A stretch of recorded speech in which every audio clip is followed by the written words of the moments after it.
Good day everybody that is watching this video. The real football is back.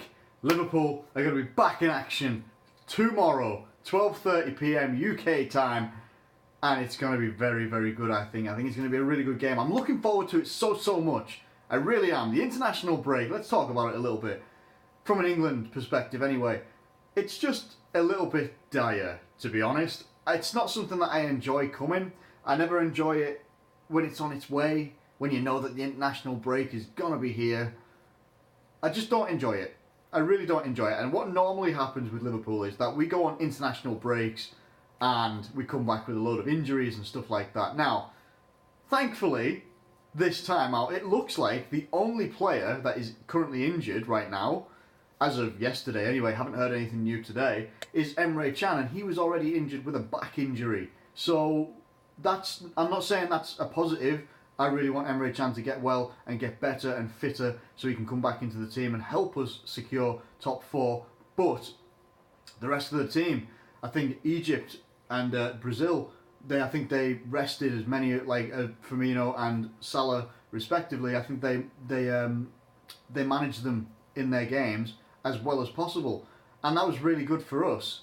You know, there weren't many. I think Oxlade-Chamberlain played the second England match, but there wasn't many others that played in any of the remaining matches, as far as I'm aware anyway. And we've all come back, and as it is right now, everybody's fit, and everybody should be fit and firing ahead of taking on Crystal Palace. Taking on Crystal Palace is never a mean feat, and what I mean by that is Crystal Palace do sometimes look like a team that is there for the taking, but they've just got Wilfred Haha back, and they've just come off the back of a 2-0 victory over Huddersfield. They're currently 16th in the table. They're 2 points off the drop zone right now, and they're going to be wanting to put a little bit of distance between themselves and the drop zone so that they can boost their survival hopes as well. On the flip side for Liverpool, I think Tottenham and Chelsea take on each other this weekend as well, and that could really help out what happens in our top four ambitions as well as whoever else, Arsenal taking on Man United, whoever. That could really play into our hands as well. What we've got to remember as well is that we have played one more game than most of our rivals because they were playing the FA Cup games before the international break. So Tottenham, I think Man United, Chelsea, they've all played a game less than we have. So yeah, it could look really good on points and stuff like that for us if we get the victory, you know. But we've got to remember, we're a game ahead. We played one more game. We've got 7 games remaining. Everybody else around us has got about 8 games remaining. So anyway, into the game against Crystal Palace. Palace will be a dangerous threat, I think.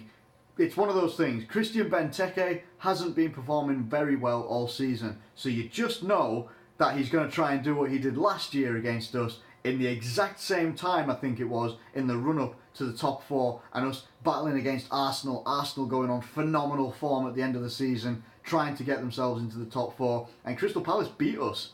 Can't remember what the score was. It might have been 2-0. It might have even been 2-1, but I'm thinking it was 2-0. That's how I remember it anyway. So you just kind of know that Benteke is going to be putting himself about. Obviously the difference maker that we've got there is the new Netherlands captain, Virgil van Dijk, who also got a goal on his travels, and he looked very good doing it as well. I think that we're a bit better equipped to deal with the threat of Christian Benteke and players like that as well at the moment. Once Van Dijk obviously gets into next season as well, I think it's going to be a different ball game entirely. I think we're going to be we should be very well equipped with the most expensive defender of all time. You know, let's just put that into perspective. So, Crystal Palace, where are their threats? Depending on if they use them, Andros Townsend, he's a massive threat. Can be a massive threat anyway, if he's fit and firing. If he's fit is probably the main thing. Obviously, Wilfred Haha, if he's playing, if he's fit, he's going to be the target for them. He's going to be the star player in their team that they're looking to get something out of this result from. He's going to be the creative guy. He's got the pace. He's got good technique. He's got flair, skill moves, everything like that. He's a hell of a player on his day, and he can open up teams at will if they allow him to. And obviously, Benteke, big lad, and I'm hoping we can deal with him. But again, will he start for Crystal Palace? Because I don't actually know any of their other strikers, apart from, is it Bakary Sakho? I might have that one wrong as well. Anyway, moving on. We're going to come on to Liverpool now. Liverpool, I imagine you are going to see pretty much the same team that you saw before the international break. I really, really do. Now, Joe Gomez, I do believe, is not going to be available for this game because of injury, and Emre Can. So those guys will probably miss out in this one. I don't actually know. I haven't seen any news on Gomez's injury and how long he's actually out for, or if he's out. I haven't really looked, to be honest. I probably should have. But anyway, apologies for that. That's bad research on my part. Karius definitely will probably be in goal. No, not probably. He will be in goal. Definitely. He's been in good form and he's been playing well. I think he's been up for an award in Germany as well. So his confidence must be sky high right now. And he seems to be working hard as well in the international break. I'm loving that. Obviously, he's not really going to be around the international team. You know, when you've got likes of Neuer and ter Stegen, he's going to have a hell of a job. But he's worked hard in the international break as well. Should be fit and fresh. Karius in goal. Centre-back partnership. Now, before the injuries and stuff like that, I would have actually probably put Joe Gomez in there alongside Van Dijk. But obviously, since Joe Gomez got injured on England duty, then I would partner Van Dijk with. I don't want to. See, I'm trying to hesitate. I'm trying to hesitate saying Lovren. I'm really trying to hesitate saying Lovren.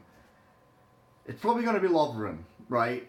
And I just hope that he puts that Manchester United performance behind him, like well and truly behind him, though.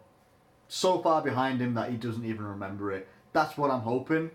Either that or he throws a curveball and he puts in Ragnar Klavan, which either one I am not too fussed over. But I think that they'll partner, whoever it is, will partner Virgil van Dijk. At right back, I think you could see, again, another curveball because we've got a busy month. You know, we've got a hard month as well in terms of fixtures. We've got this game, Man City in Champions League, and I can't remember the other Premier League game. We've got a tough month ahead. And I think this could be one at right back where if he's fit, or if Klopp thinks that he's fit enough, you could see Nathaniel Clyne come back in. Because you've got to remember, Joe Gomez, if he's out for a lengthy period of time, we'd have to be relying on Trent Alexander-Arnold for all of those games. And that's a lot of pressure and a lot of games to put on a 19-year-old kid. He's played very well and he's a very, very good player. But it's a lot of pressure. You could see Nathaniel Clyne, if he's fit enough to go, I would go with Clyne and put him against someone like Crystal Palace. No disrespect to Crystal Palace, but we're not going to be having like Leroy Sané down the wings at Nathaniel Clyne. You know, yeah, he'll probably be up against Wilfred Zaha because he'll probably play in from the left, I imagine. But you know, I'd put someone like Clyne in, and his experience could also be quite vital in that area as well. Over on left back, probably, I don't know, maybe go with Alberto Moreno if he's fit as well. Alberto Moreno, and then we can use Andrew Robertson in the Champions League games as well. Keep everybody as fit and as fresh as possible. In the midfield, possibly with Emre Can going out, I would probably go with, I'd probably go with Gini Wijnaldum, Henderson, maybe Lallana as well. Lallana being, get a bit more match fitness back now. And he wants to be ready. He says he's mentally ready, he's mentally strong, physically strong as well for the run-in for Liverpool. Maybe put Lallana in there. If not, then we can put Milner in there. I'm quite happy with that. Or Oxlade-Chamberlain. That could be another option. There's too many options in midfield. Right, let's settle this one down right now. I'm going to go, I would put Wijnaldum, Henderson and Lallana for this game. Maybe bring on Oxlade-Chamberlain later on, but I want to kind of save that I want to save that guy for, you know, some of the stronger players against Man City. You know, I'm one of those, I want to keep them as fresh as possible. Having said that though, up front, you're probably going to see Mane, Firmino and Salah. That is just my opinion. I think that's what you'll see. I think if this game is going well and handily in our favour, then you'll probably see them come off quite early on in the second half, I would say. Or at least some of them come off and be replaced by maybe Dominic Solanke, Danny Ings, etc. You might see them come on and take the place so that they can stay, again, as fresh as possible for Man City in the Champions League. But that is roughly almost a starting 11. I've kind of maybe done a bit of a starting 13 there, but I can't really decide on some positions. And in terms of a result, I actually think this is going to be a tight game. It's after the international break. Liverpool don't always react well after the international break. And I think it's going to be tight. And I think we're going to nick it at 2-1. I think it's going to be tight. I really, really do. If we go out there and we do anything similar to what we did against Watford, hey, I'm all for it, obviously. Who isn't? I'm just saying, international break is just finished. I think it's going to be a tight game. I think it's going to be a 2-1 victory for Liverpool. But please, let me know what you think in the comments below. I'd love to have a discussion with you. If you've enjoyed this video, please do like it and subscribe if you're new around here. Thank you ever so much for watching, as always, and I will catch you later.